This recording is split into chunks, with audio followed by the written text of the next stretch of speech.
This is that time. You are officially in Alert Zone. Welcome to the Alert Zone TV. I am the Wizard, Uncle James. Hope everybody's having a good day. I would love for you to become an active citizen. You can do that by hitting the subscribe button, hit the bell so you're notified when we drop fire content, giving the video a like, sharing. If you're 18 years of age or older, practice your Second Amendment rights. It is not illegal under the Constitution. So, got my Smith & Wesson SD9 VE chambered in 9mm. It's mag. It's clear for YouTube. Just had that on me today. Just pulled it out the safe. I wanted to talk about the dangers of getting emotional when you legally armed, and the dangers of people that's armed looking for a reason to kill other people under the guise of, well, I'm legally armed. I told you, we don't advocate violence here. We don't ever advocate that you be the aggressor. We only say protect yourself. Period. Point blank. So there was the story of the guy in Detroit, well, over in Michigan. I'm sorry about if I said Detroit. I'll get his house name just a second here.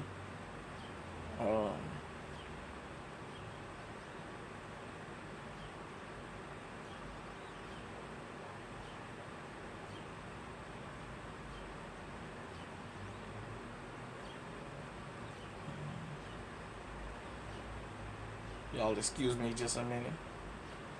This is just one of them days.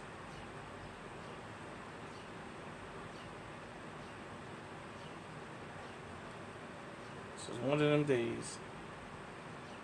Oh, okay, here we go.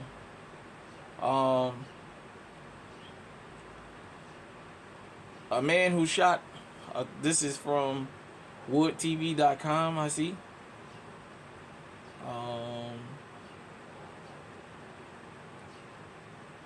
Alright, Grand Rapids, Michigan.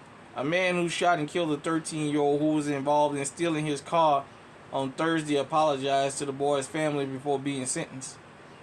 So, basically, this guy in Michigan wind up shooting this kid.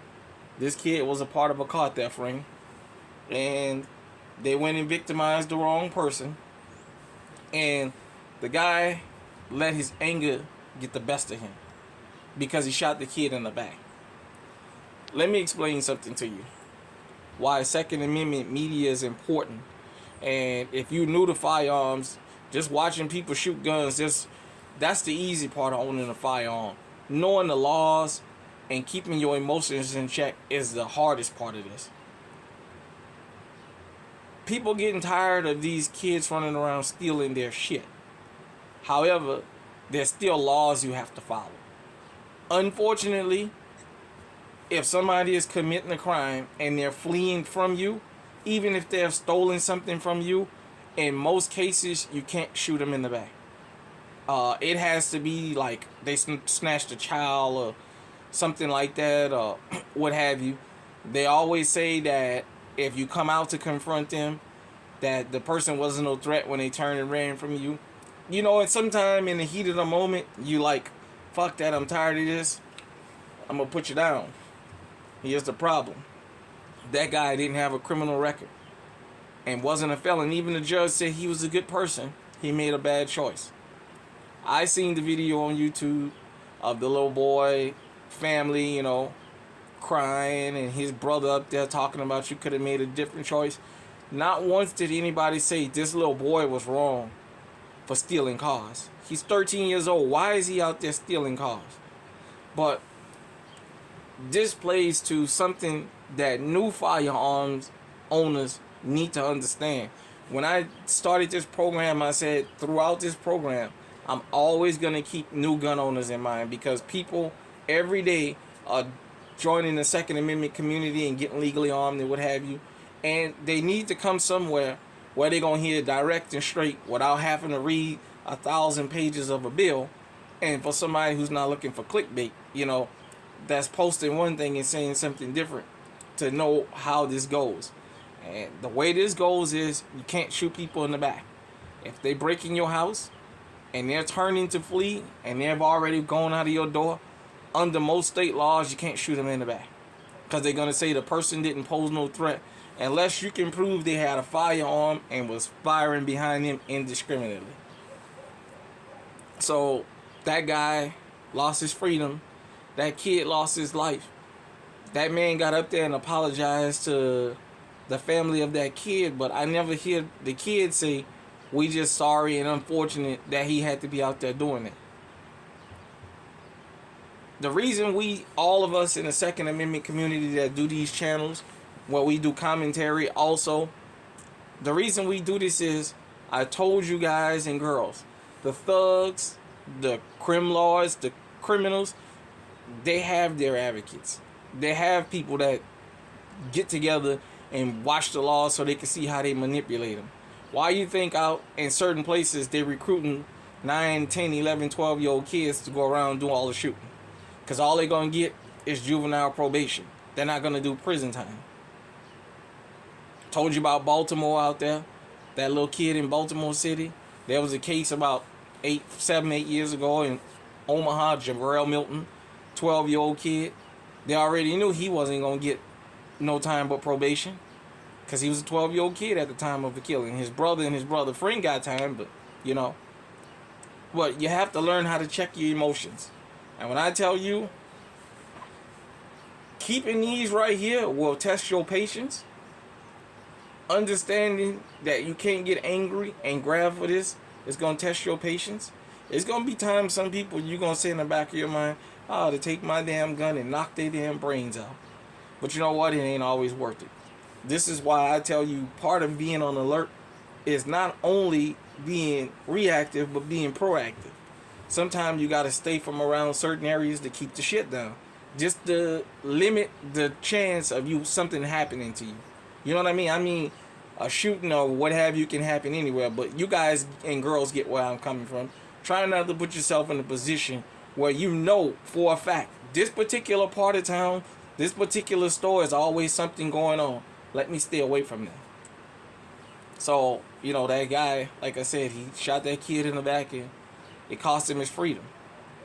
We're going to move over to Columbia, South Carolina.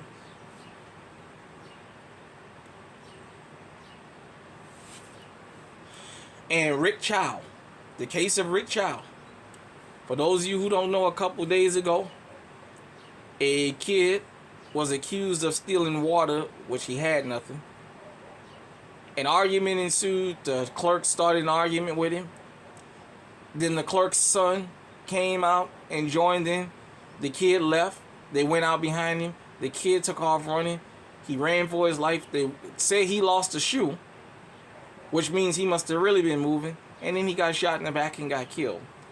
Now, the store owner got charged with murder, but they didn't charge the son. And the son was a part of running this kid down. They said that they found the gun near the kid, but surveillance shows this kid never pulled the gun. This kid never threatened them or what have you. That's why the clerk was charged with murder, because they chased him down. And who's to say that that kid did have that gun? Because we don't know. Remember, after Walter Scott got shot in the back 8 times, Michael Slager threw the taser next to him and it all got caught on video. So we don't know if this kid had a gun or not. But because he was fleeing, and that is not up for debate, everybody says that because he was fleeing, he should not have been shot. When it turns out the investigation, the kid came in, we've all picked something up in the store and put it back. He picked up water and something else he didn't want and he put it back. He went back to the front of the store and the man accused him of stealing, and an argument ensued, and I just gave y'all the history of that. Remember when I talked about the Detroit gas station shooting? And I told you guys I was going to make some people uncomfortable because I was going to point something out. Here in the alert zone, man, everybody is welcome here. I'm about getting everybody that can be legally armed so we can stop some of these crimes from happening. These can be deterrents.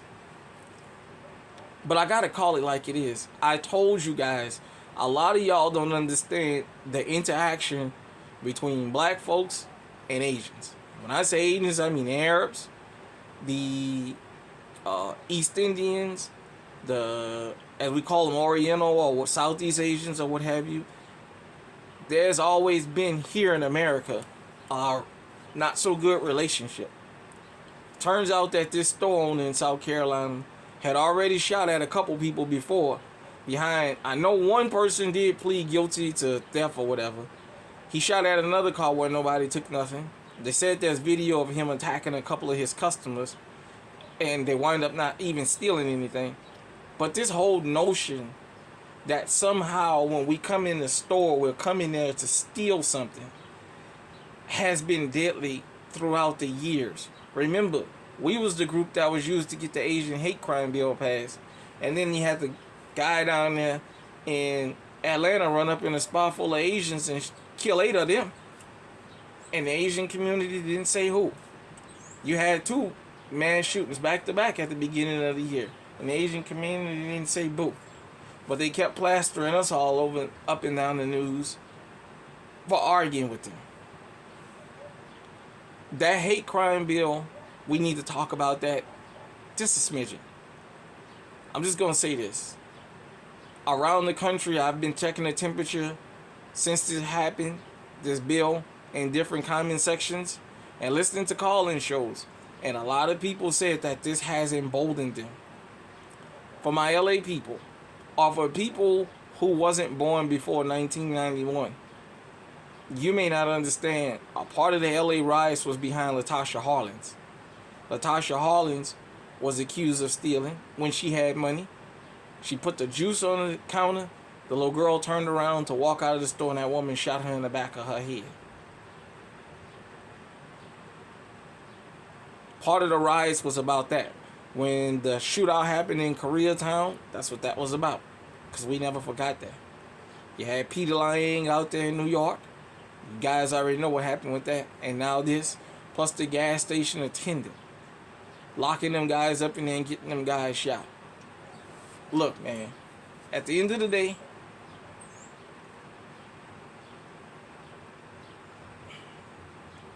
if you can't get along with people, separate from them.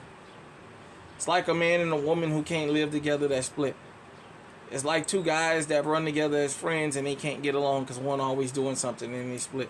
Same thing for girls. For us, we seem to can't go in these stores and not be constantly accused of something. And it's having deadly, deadly consequences.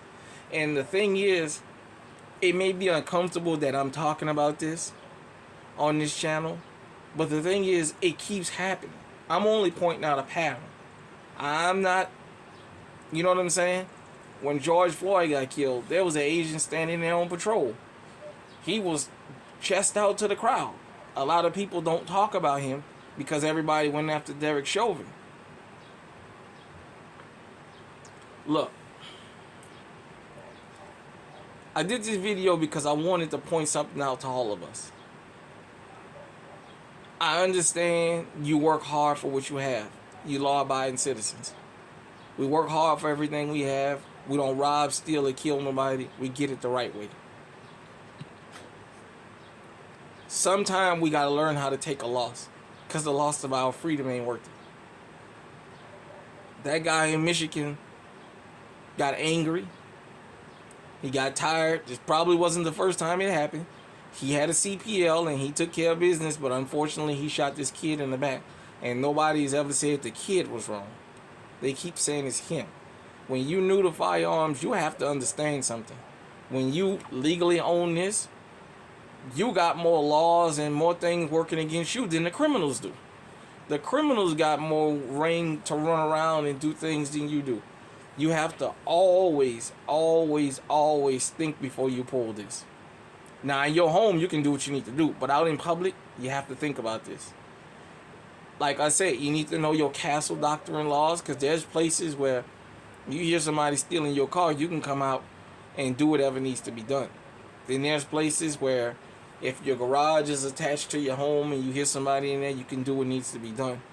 But if it's detached, well, then you have to call 911 and you have to wait in there. Because they say it doesn't pose an immediate threat.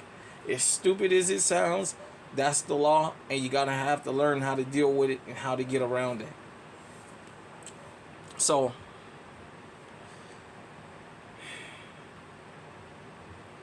it's happened again,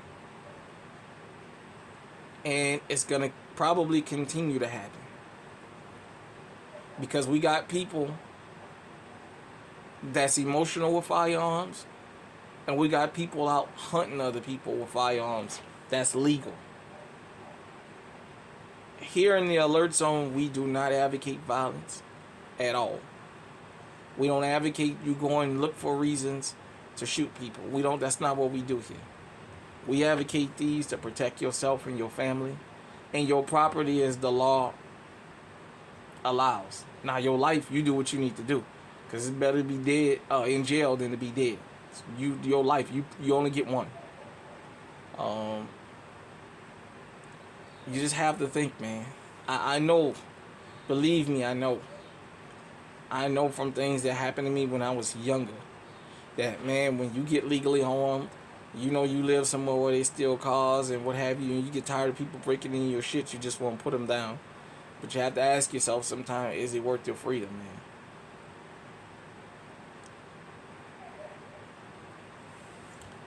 Hit me in the comment section and let me know what you think. Till next time, stay safe, stay on, stay on high alert.